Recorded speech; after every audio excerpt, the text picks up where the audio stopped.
آج کی اس گفتگو میں ہم سیدنا عثمان غنی رضی اللہ تعالی عنہ کا تذکرہ کریں گے کہ سیدنا عثمان غنی رضی اللہ تعالی عنہ کا مقام کیا ہے، شان کیا ہے، عظمت کیا ہے، اور ان کا اسلام میں مرتبہ کیا ہے۔ ادا تو اسلام میں بہت ہیں، لیکن ایک شہید، اسے شہید بھی بولا جاتا ہے اور مظلوم مدینہ بھی بولا جاتا ہے، اور شہید بھی با کمال ہے، با صفا ہے، با حیا ہے۔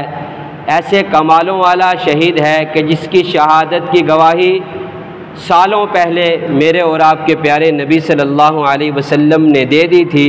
احد کے پہاڑ پر کھڑے ہو کر احد فرط محبت میں جھوم رہا تھا، تو میرے اور آپ کے پیارے نبی صلی اللہ علیہ وسلم نے اپنے پاؤں کی ٹھوکر لگا کر احد کو اسکت کے لفظ بولے تھے، اسکت یا احد، اے احد ٹھہر جا، تیرے اوپر ایک نبی اور 2 شہید اور 1 صدیق سوار ہے، کیوں جھوم رہا ہے؟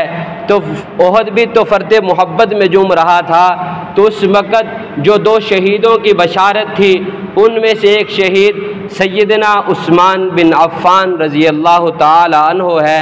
آج کی اس گفتگو میں ہم سیدنا عثمان غنی رضی اللہ تعالی عنہ کا تذکرہ کریں گے کہ سیدنا عثمان غنی رضی اللہ تعالی عنہ کا مقام کیا ہے، شان کیا ہے، عظمت کیا ہے، اور ان کا اسلام میں مرتبہ کیا ہے۔ حضرت عثمان غنی رضی اللہ تعالی عنہ اس خاندان کے ساتھ تعلق رکھتے ہیں جس خاندان کے ساتھ میرے اور آپ کے پیارے نبی صلی اللہ علیہ وسلم تعلق رکھتے ہیں۔ قریش کے خاندان میں سے بنو امیہ کے خاندان کے ساتھ حضرت عثمان غنی رضی اللہ تعالی عنہ کا تعلق ہے۔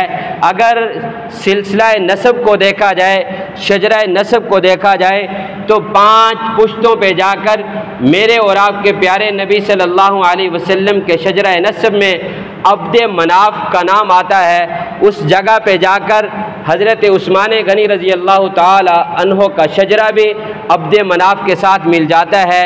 میرے اور آپ کے پیارے نبی صلی اللہ علیہ وسلم کا شجرہ اور حضرت عثمان غنی رضی اللہ عنہ کا شجرہ 5 پشتوں میں جا کر مل جاتا ہے۔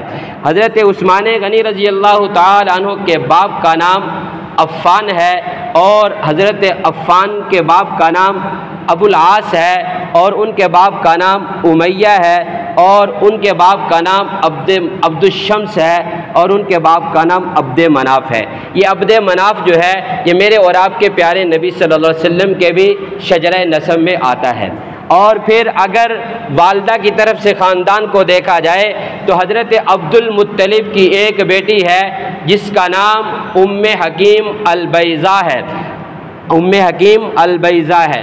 یہ حضرت عبد المطلب کی بیٹی ہے، میرے اور آپ کے پیارے نبی صلی اللہ علیہ وسلم کی بھی پھپھی لگی، حضرت علی کی بھی پھپھی لگی۔ حضرت عثمان غنی رضی اللہ تعالی کی وہ نانی ہے، حضرت عثمان غنی رضی اللہ عنہ کی نانی ہے، کیونکہ حضرت عثمان غنی رضی اللہ عنہ کی والدہ کا نام عروہ بنت قریظ ہے، عروہ کی والدہ کا نام ام حکیم البیضہ ہے۔ تو اس لیے اگر خاندان کو دیکھا جائے تو پیارے نبی صلی اللہ علیہ وسلم والا خاندان ہے، قربتیں ہیں، رشتہ داریاں ہیں۔ ہاں پھر جب اسلام کا چراغ روشن ہوا، اسلام کا سورج طلوع ہوا، میرے اور آپ کے پیارے نبی صلی اللہ علیہ وسلم نے دعوت کا پیغام لوگوں کو پہنچانا شروع کیا۔ اولاً اسلام لانے والوں میں شمار ہوتا ہے۔ حضرت ابوبکر اسلام لاتے ہیں تو پوچھتے ہیں یا رسول اللہ صلی اللہ علیہ وسلم، تعلق تو پہلے سے ہے، دوستی تو ہے، لیکن یہ جو کلمہ آپ نے پڑھایا ہے، یہ جو مشن لے کر آئے ہیں، اس پہ کرنا کیا ہے، کام کیا ہوگا، اس میں مشغلہ کیا ہوگا؟ پیارے نبی صلی اللہ علیہ وسلم نے فرمایا ابوبکر جیسے میں لوگوں کو کلمے کی دعوت دیتا ہوں، اپنی نبوت کا تعارف کرواتا ہوں، ایسے آپ نے بھی کلمے کی دعوت دینی ہے، میری نبوت کا تعارف کروانا ہے۔ پہلے دن کی محنت میں حضرت ابوبکر صدیق رضی اللہ عنہ کی 6 لوگ مسلمان ہوئے، ان 6 میں سے حضرت عثمان غنی رضی اللہ تعالی عنہ بھی ہیں۔ حضرت عثمان غنی رضی اللہ تعالی عنہ اولاً اسلام لانے والوں میں شمار ہوتے ہیں، اولاً اسلام لانے والوں میں بھی ہیں۔ پھر 5 نبوی میں نبوت کا اعلان ہو چکا، 5 سال گزرے تو حضرت بی بی رقیہ رضی اللہ تعالی عنہا جو پیارے نبی صلی اللہ علیہ وسلم کی لخت جگر ہے، ان کا نکاح حضرت پیارے نبی صلی اللہ علیہ وسلم نے حضرت عثمان غنی رضی اللہ تعالیٰ سے کیا۔ حضرت عثمان غنی رضی اللہ عنہ کے ساتھ ایک گہرا تعلق، ایک گہرا رشتہ ہو گیا پیارے نبی صلی اللہ علیہ وسلم کے ساتھ۔ پھر پیارے نبی صلی اللہ علیہ وسلم کے لیے ہر چیز قربان کرنے کے لیے ہمہ وقت تیار رہتے تھے، اور محبت بھی بے مثال تھی۔ کتابوں میں آتا ہے کہ جب مکہ والوں نے تنگ کیا تو مسلمانوں نے ہجرت کی۔ پہلی ہجرت مسلمانوں نے جو کی ہے وہ حبشہ کی طرف کی ہے۔ حبشہ کی طرف ہجرت کرنے والوں میں حضرت عثمان غنی رضی اللہ تعالیٰ عنہ ہیں، وہ اپنی گھر والی کے ساتھ، اپنی گھر والی کے حضرت بی بی رقیہ رضی اللہ تعالیٰ عنہا کے ساتھ۔ پیارے نبی صلی اللہ علیہ وسلم نے فرمایا حضرت ابراہیم علیہ السلام کے بعد اب پہلا یہ جوڑا ہے جو میاں بیوی دونوں اسلام کے لیے ہجرت کر رہے ہیں، جو دونوں میاں بیوی اسلام کے لیے ہجرت کر رہے ہیں۔ حضرت ابراہیم علیہ السلام کی گھر والی نے بھی حضرت ابراہیم علیہ السلام کے ساتھ ہجرت کی تھی، ایسے ہی حضرت عثمان غنی رضی اللہ عنہ کی گھر والی پیارے نبی صلی اللہ علیہ وسلم کی لخت جگر حضرت بی بی رقیہ رضی اللہ تعالی عنہا نے بھی ہجرت کی۔ یہ ہجرت کر کے حبشہ گئے۔ جب پیارے نبی صلی اللہ علیہ وسلم ہجرت کر کے مدینہ تشریف لے آئے تو پھر وہاں سے مدینہ تشریف لے آئے۔ پہلی بات تو اولاً اسلام لانے والوں کے لیے بھی قرآن اعزاز دیتا ہے، فرمایا والسابقون الاولون، جو سب سے پہلے اسلام لانے والے ہیں ان میں عثمان ہے، ان میں بھی عثمان ہے۔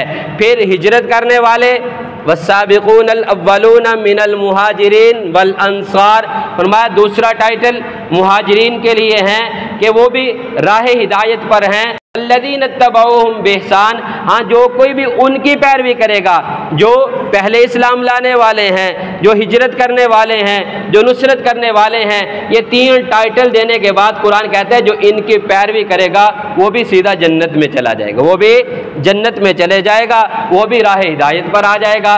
تو حضرت عثمان غنی رضی اللہ عنہ اولاً اسلام لانے والے بھی ہیں اور ہجرت کرنے والے بھی ہیں، پھر دوہری ہجرت کرنے والے ہیں۔ پہلی ہجرت حبشہ کی طرف، دوسری ہجرت حبشہ سے مدینہ کی طرف۔ پھر مدینہ میں آنے کے بعد بڑی روشن، بڑی باکمال زندگی ہے، اور مدینہ میں آنے کے بعد اللہ کا حکم آیا ہے، غزوہ بدر پیش ہوا ہے۔ ان دنوں میں میرے اور آپ کے پیارے نبی صلی اللہ علیہ وسلم کی یہ لخت جگر حضرت بی بی رقیہ بیمار ہیں، حضرت عثمان غنی رضی اللہ عنہ جہاد میں جانا چاہتے ہیں، غزوہ بدر میں شریک ہونا چاہتے ہیں۔ میرے اور آپ کے پیارے نبی صلی اللہ علیہ وسلم نے فرمایا عثمان آپ گھر میں رہ کر اپنے گھر والی کا خیال کریں، ان کی خدمت کی ضرورت ہے، آپ ان کی خدمت کریں، آپ جہاد میں شریک ہوں گے، آپ کو جہاد میں شریک سمجھا جائے گا۔ جہاد ہوا، غزوہ لڑا گیا، صحابہ بھی شہید ہوئے اور دشمن کو بھگایا گیا، مسلمان فتح یاب ہوئے، مال غنیمت تقسیم ہوا۔ تو میرے اور آپ کے پیارے نبی صلی اللہ علیہ وسلم نے جیسے مجاہدین جو بنفس نفیس شریک تھے، ایسے ہی حضرت عثمان غنی رضی اللہ عنہ کو بھی شریک سمجھا، انہیں بھی مال غنیمت میں سے حصہ عطا فرمایا۔ کیوں؟ پیارے نبی صلی اللہ علیہ وسلم نے اجازت دی تھی، وہ تو جانا چاہتے تھے، پیارے نبی صلی اللہ علیہ وسلم نے گھر والی کی خدمت کے لیے، اپنی بیٹی کی خدمت کے لیے پیچھے چھوڑا تھا۔ پھر عجیب اتفاق ہے کہ پیارے نبی صلی اللہ علیہ وسلم غزوے میں چلے گئے، پیچھے بیٹی کا انتقال ہو گیا، اور جس دن غزوہ فتح ہوا ہے، غزوہ بدر فتح ہوا ہے، واپسی ہو رہی تھی، ادھر تدفین ہو رہی تھی، ادھر تدفین ہو رہی تھی۔ پیارے نبی صلی اللہ علیہ وسلم جب پہنچے تو قبر کے اندر اتار دیا جا چکا تھا اور قبر کو بند کر دیا گیا تھا۔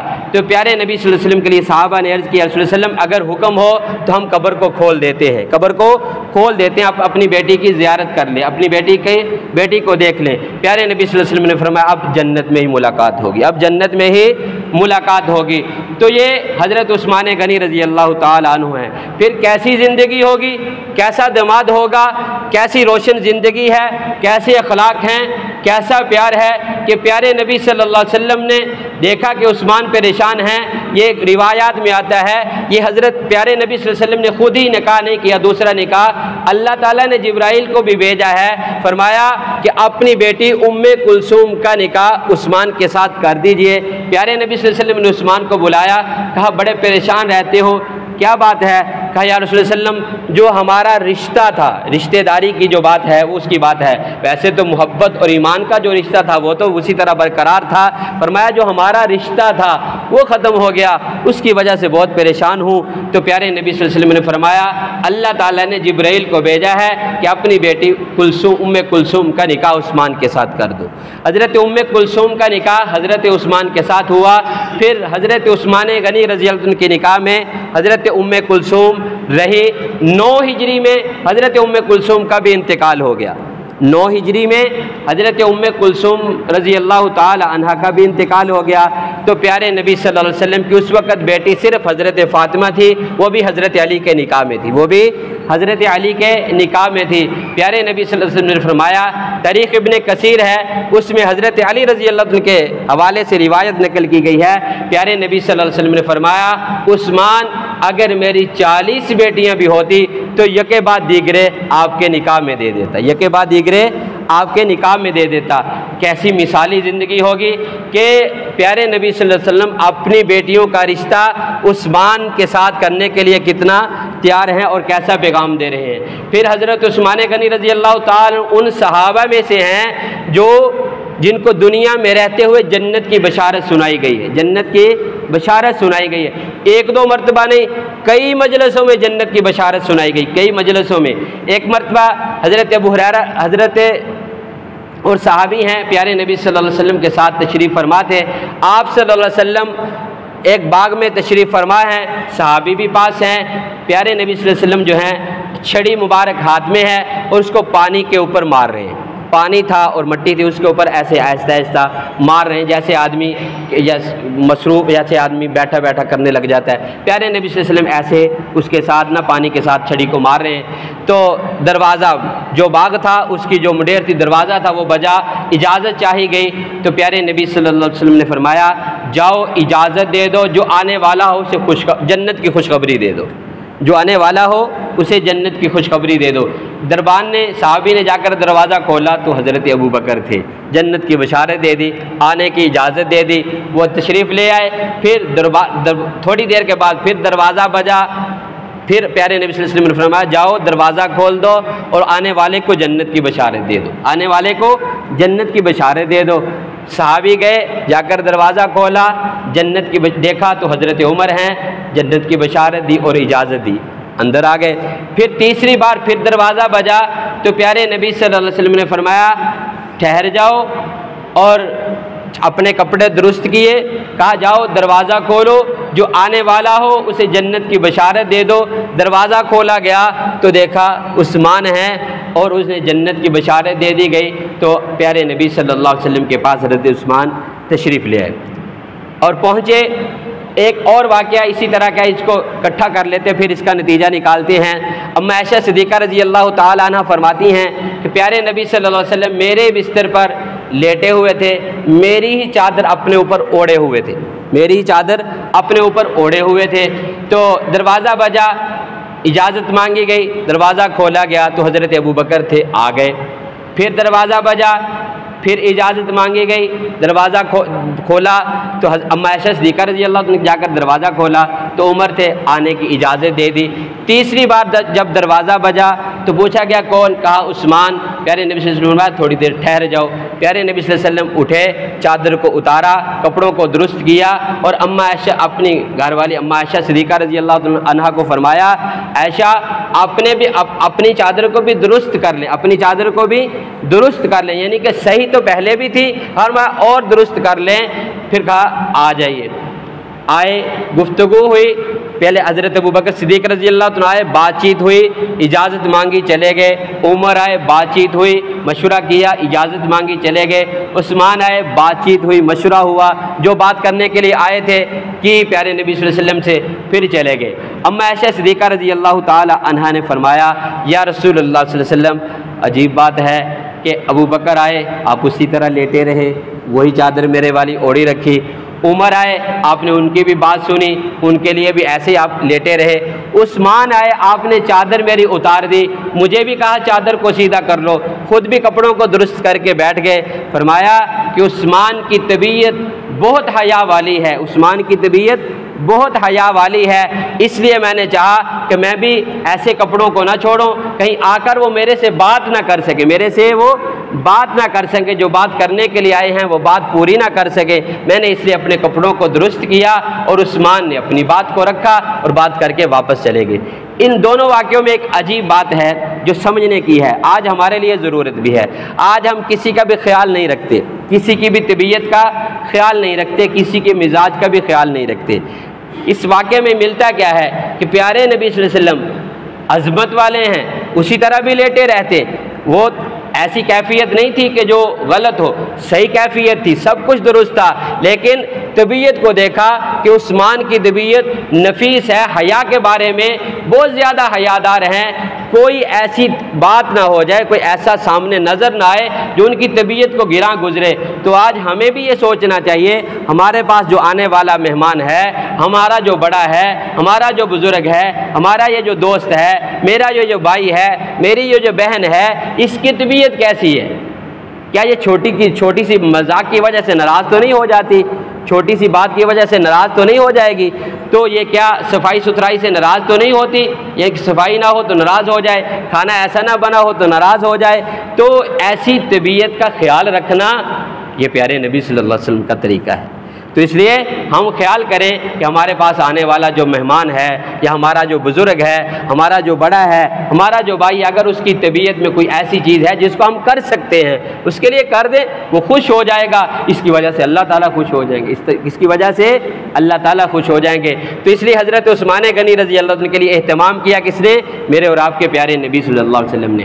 پھر حضرت عثمان غنی رضی اللہ عنہ کے لیے جنت کی بشارتیں دیکھیے، حدیث مبارکہ ہے جس میں اللہ کے نبی صلی اللہ علیہ وسلم نے 10 صحابہ کو جنت کی بشارت دی ہے، ان میں تیسرے نمبر پر حضرت عثمان غنی رضی اللہ عنہ کا ہے کہ عثمان فی الجنہ، عثمان فی الجنہ۔ اور پھر مجالس میں مختلف مواقع پر بشارت دی ہے۔ بیر معونہ، پیارے نبی صلی اللہ علیہ وسلم مکہ سے مدینہ ہجرت کر کے آئے، مدینہ میں ایک ہی کنواں تھا جو میٹھے پانی کا تھا اور جو لوگ استعمال کیا کرتے تھے۔ پیارے نبی صلی اللہ علیہ وسلم نے فرمایا جو اس کنویں کو آدھا حصہ خرید کر مسلمانوں کے لیے وقف کرے گا اسے میں جنت کی بشارت دیتا ہوں۔ حضرت عثمان غنی رضی اللہ عنہ بڑے تاجر بھی تھے، مالدار تھے، مکہ سے آئے تھے ہجرت کر کے، لیکن مال نہیں تھا۔ جب دوبارہ تجارت کی اللہ تعالیٰ نے مال دیا، مال کی وجہ سے مال دیا، مال خرچ کیا تو آدھا کنواں خرید کر مسلمانوں کے لیے وقف کر دیا، جنت کی بشارت حاصل کر لی۔ پھر پیارے نبی صلی اللہ علیہ وسلم نے فرمایا جو دوسرا آدھا خرید کر وقف کرے گا اس کے لیے بھی جنت کی بشارت ہے۔ تو حضرت عثمان غنی رضی اللہ عنہ نے دوسرا حصہ بھی خرید کر 35,000 درہم کا کنواں خریدا گیا، 35,000 درہم کا کنواں یہ خرید کر وقف کیا گیا۔ اتنی بڑی رقم کو اللہ کے نبی صلی اللہ علیہ وسلم سے جنت کی بشارت کو پانے کے لیے خرچ کر دیا۔ اور پھر پیارے نبی صلی اللہ علیہ وسلم مسجد کی توسیع کرنے لگے۔ مسجد کے پاس کہتے پلاٹ تھا جس کی قیمت لگی، اس میں حضرت عثمان غنی رضی اللہ عنہ 25,000 درہم خرچ کی، 25,000 درہم، خطیر رقم خرچ کی۔ حضرت عثمان غنی رضی اللہ تعالیٰ وہ ہیں کہ جب غزوہ تبوک جس کو جیش اسرا بھی بولا جاتا ہے، تنگی کے زمانے کا لشکر، اس وقت بہت زیادہ تنگی تھی، مدینے میں قحط تھا اور مشکل حالات گزر رہے تھے۔ اس وقت جب میرے اور آپ کے پیارے نبی صلی اللہ علیہ وسلم نے اعلان فرمایا مال دو، تو حضرت عثمان غنی رضی اللہ عنہ وہ شخص ہیں کہ جنہوں نے 900 اونٹ غلے کے لدے ہوئے قافلے کے لیے دیے تھے، 100 گھوڑے بھی دیے تھے اور 200 چاندی کی اوکیاں، اس طرح اور بھی مال دیا جو میدان جہاد کے لیے خرچ کیا۔ اور حضرت عثمان غنی رضی اللہ تعالیٰ وہ ان صاحب یعنی کہ بشارت لوگوں میں سے ہیں کہ جب میرے اور آپ کے پیارے نبی صلی اللہ علیہ وسلم عمرہ کرنے کے لیے مدینہ سے سفر کرتے ہوئے او بیت رضوان ہوئی، لقد رضی اللہ عن المؤمنین اذ یبایعونک تحت الشجرہ، یہ جو درخت کے نیچے بیعت ہو رہی ہے، اس بیعت میں جو زیادہ شان و شوکت پانے والے ہیں، جو زیادہ اعزاز حاصل کرنے والے ہیں، جو سفیر بننے والے ہیں پیارے نبی صلی اللہ علیہ وسلم کی طرف سے، وہ حضرت عثمان غنی رضی اللہ تعالی عنہ ہے، جن کے لیے یہ بایت لی جا رہی ہے کہ آج میرے اور آپ کے پیارے نبی صلی اللہ علیہ وسلم آج میرے ہاتھ پر بایت کرو کہ عثمان کے خون کے لیے ہم اپنا خون دے دیں گے۔ تو یہ وہی بایت ہے کہ پیارے نبی صلی اللہ علیہ وسلم مدینہ سے صرف عمرہ کرنے کی غرض سے مکہ کی طرف سفر کرتے ہیں۔ مکہ والوں کو پتہ چلا، انہوں نے کہا کہ یہ لڑنے کے لیے آئے ہیں، راستے میں روک دیا، احرام بندھے ہوئے تھے، تو راستے میں روکنے کی وجہ سے پیارے نبی صلی اللہ علیہ وسلم نے وہاں پڑاؤ ڈالا، اور پھر حضرت عثمان غنی رضی اللہ پھر مشورہ ہوا۔ مشورے میں پیارے نبی صلی اللہ علیہ وسلم صحابہ نے مختلف مشورے دیے، کسی نے کہا حضرت عمر کو بھیج دو، کسی نے کہا فلاں کو بھیج دو سفیر بنا کر، تو حضرت عمر رضی اللہ عنہ بڑے صحابہ نے مشورہ دیا کہ نہیں، آپ حضرت عثمان غنی رضی اللہ عنہ کو بھیج دو، حلیم الطبع انسان ہیں، برداشت والے ہیں، تو اس لیے آپ انہیں بھیج دیں۔ عمر کو مجھے بھیجو گے تو میری سخت طبیعت ہے، کوئی معاملہ بڑھ جائے گا، آپ انہیں بھیج دیجئے۔ حضرت عثمان غنی رضی اللہ عنہ کو بھیجا گیا۔ حضرت عثمان غنی رضی اللہ عنہ وہاں پہنچتے ہیں۔ محبت کی عجیب مثال اس میں ملتی ہے، اور ہمیں سبق ملتا ہے، ہمیں سبق ملتا ہے کہ پیارے نبی صلی اللہ علیہ وسلم کے نقش قدم پر کیسے چلنا ہے، پیارے نبی صلی اللہ علیہ وسلم سے کیسے محبت کرنی ہے۔ حضرت عثمان غنی رضی اللہ عنہ کو سفیر بنا کر بھیجا جا رہا ہے کہ ہم لڑنے کے لیے نہیں آ رہے، ہم صرف عمرہ کرنے کی غرض سے آ رہے ہیں، ہمیں عمرہ کرنے دے دیا جائے، ہم لڑیں گے نہیں، ہمارے پاس ہتھیار نہیں ہوں گے، کچھ نہیں ہوگا۔ حضرت عثمان غنی رضی اللہ عنہ وہاں پہنچتے ہیں، پیغام دیتے ہیں، تو جو وہاں کے سردار تھے انہوں نے کہا عثمان، آپ کے ہمارے ساتھ تعلق ہیں، آپ کے ہم پر احسان ہیں، آپ آئے ہیں، آپ طواف کر لیجئے، آپ طواف کر لیجئے، آپ بیت اللہ کے چکر لگائیے، ہم آپ کو نہیں روکتے، آپ کے لیے پروٹوکول ہے، آپ لگائیے چکر۔ حضرت عثمان غنی رضی اللہ عنہ نے فرمایا میں پیارے نبی صلی اللہ علیہ وسلم کے بغیر یہ کام نہیں کر سکتا، جب تک میرے محبوب عمرہ نہیں کریں گے، طواف نہیں کریں گے، عثمان نہیں کرتا، عثمان نہیں کرتا۔ اس میں دو سبق، ایک تو پیارے نبی صلی اللہ علیہ وسلم کے ساتھ محبت کا ثبوت ہے، اور پھر یہ ہجرت کے بعد پہلا عمرہ ہے، پیارے نبی صلی اللہ علیہ وسلم کو دیکھیں گے وہ کیسے عمرہ کرتے ہیں تو ویسے کریں گے، ویسے کریں گے، جیسے پیارے نبی صلی اللہ علیہ وسلم بتائیں گے جیسے کریں گے ویسے عمرہ کریں گے۔ تو اس لیے ہمارے لیے بھی یہی سبق ہے کہ ہم دیکھیں، ہم اپنے قدم کو روکیں، سوچیں، پوچھیں کیا یہ میں کام کرنے لگا ہوں، کیا یہ میرے پیارے نبی صلی اللہ علیہ وسلم کی شریعت میں ہے، میرے پیارے نبی صلی اللہ علیہ وسلم کے دیے ہوئے دین میں ہے؟ اگر تو ہے خوش دلی کے ساتھ کر گزریں، نہیں ہے تو کہیں میں نہیں کرتا، میں نہیں کرتا۔ یہ حضرت عثمان غنی رضی اللہ تعالی عنہ نے ثبوت دیا ہے، بیت اللہ کے پاس گئے کھڑے ہیں، محبتیں بہت زیادہ ہیں۔ صحابہ کے سامنے جب پیارے نبی صلی اللہ علیہ وسلم نے اظہار فرمایا نا کہ میں نے خواب میں دیکھا کہ میں وہاں عمرہ کر رہا ہوں، صحابہ نے بغلیں بجائی ہیں کہ جلدی چلیں، ہم بھی بیت اللہ کا دوبارہ جا کر دیدار کریں، اپنا ملک اپنا شہر دیکھ کر آئیں۔ تو یہ صحابہ کی خوشی کی کیفیت تھی، بیت اللہ کے طواف کرنے کی ایک کیفیت تھی۔ لیکن حضرت عثمان غنی رضی اللہ عنہ پیغام کیا دے رہے ہیں پوری دنیا کو، وہاں کے دشمنوں کو پیغام کیا دیا جا رہا ہے؟ نہیں، ہم وہ ہیں، ہم نے جس کے ہاتھ میں ہاتھ دیا ہے اس کے پیچھے چلتے ہیں، ہم اس کے پیچھے چلتے ہیں، اپنی منمانی کی زندگی نہیں گزارتے، اپنی چاہت کی زندگیاں نہیں گزارتے۔ یہ حضرت عثمان غنی رضی اللہ تعالیٰ ہیں۔ ادھر افواہ پھیلی ہوئی ہے کہ عثمان کو شہید کر دیا گیا، پیارے نبی صلی اللہ علیہ وسلم صحابہ سے بیعت لے رہے ہیں کہ صحابہ آؤ، اس وقت تک واپس نہیں پلٹیں گے جب تک عثمان کے خون کا بدلہ نہیں لے لیں گے۔ افواہیں تھی، پیارے نبی صلی اللہ علیہ وسلم تک پہنچی ہیں۔ پیارے نبی صلی اللہ علیہ وسلم نے تمام صحابہ سے بیعت لی ہے، تمام صحابہ سے بیعت لی ہے۔ بیعت لیتے ہوئے تمام صحابہ کے ہاتھ پیارے نبی صلی اللہ علیہ وسلم کے ہاتھ کے اوپر ہیں۔ پیارے نبی صلی اللہ علیہ وسلم نے فرمایا یہ عثمان کا ہاتھ ہے، یہ عثمان کا ہاتھ ہے، عثمان بھی میرے ہاتھ پر بیعت کر رہا ہے۔ عثمان پاس نہیں ہے، جیسے غزوہ بدر میں شریک نہیں تھے، پیارے نبی صلی اللہ علیہ وسلم نے شریک کیا ہے، یہ عثمان کا اعزاز ہے۔ پاس نہیں ہے، ہاتھ موجود نہیں ہے، مکے میں ہے، پیارے نبی صلی اللہ علیہ وسلم کیا فرما رہے ہیں؟ یہ عثمان کا ہاتھ ہے، یہ عثمان کا ہاتھ ہے۔ پھر اس ہاتھ کو رکھنے کے بعد پھر ہاتھ ایسے رکھا، فرمایا اس کے اوپر اللہ کا ہاتھ ہے، اس کے اوپر اللہ کا ہاتھ ہے، تو یہ عثمان کے لیے اعزاز ہے۔ پھر بعد میں پتہ چلا کہ نہیں، شہید نہیں کیا گیا۔ اسی بیعت پر ابھی کچھ نہیں ہوا، صحابہ نکلے نہیں ہیں، جنگ نہیں ہوئی، لیکن قرآن کیا کہہ رہا ہے؟ لقد رضی اللہ، اللہ راضی ہو گیا، اللہ تعالیٰ ان کی اس ادا پر راضی ہو کے یہ بہت دل کے ساتھ یہ ہر چیز کی قربانی دینے کے لیے تیار ہیں۔ پیارے نبی صلی اللہ علیہ وسلم کے ہاتھوں پر یہ جو بیعت کر رہے ہیں نا، یہ دل سے کر رہے ہیں۔ اللہ تعالیٰ فرماتے ہیں ان کے دلوں کا امتحان لیا ہے، دیکھا ہے کہ یہ دلوں سے بہت پکے ہیں، اس لیے فرمایا ابھی کیا کچھ نہیں ہے، تمہارے لیے راضی ہونے کی سرٹیفکیٹ جاری ہے۔ تو اس لیے ہمارے لیے اس واقعے میں سبق یہی ہے کہ ہم بھی اپنی زندگی کو پیارے نبی صلی اللہ علیہ وسلم کی محبت میں گزاریں اور جیسے عثمان نے گزاری ویسے گزاریں۔ آخری جو شہادت کا واقعہ اس میں بھی سبق ہے۔ اللہ تعالی ہم سب کا نام حامی و ناصر ہو۔ انشاءاللہ آنے والے جمعے پر انشاءاللہ شہادت عثمان پہ بات کریں گے۔ اللہ تعالی ہم سب کو پیارے نبی صلی اللہ علیہ وسلم کی محبت اور اطاعت کرنے والا بنائے۔